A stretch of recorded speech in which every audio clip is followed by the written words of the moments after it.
Healthy living, everyone!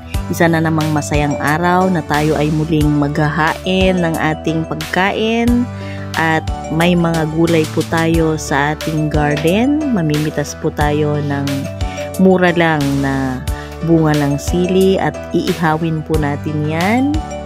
At hinog na po ang aking kamatis. So mamimitas na po tayo. Napaka-crunchy po pag ganyan lang ang pagkahinog niya.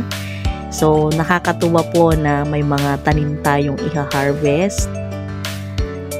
Kaya magtanim po tayo guys kahit sa paso lang. Meron akong shallot. Yan po ay laso na dahon. So, kukuha din po tayo dahil gagawa tayo ng masarap na sausawan.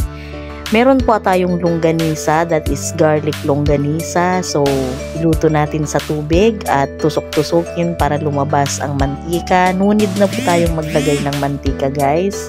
At eto na po, napakasarap na pagkain po para sa araw na ito. So, yan po.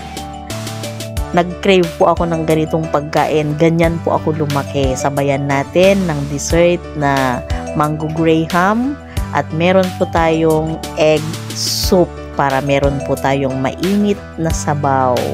Maraming salamat po sa inyong panonood. I appreciate your love and support.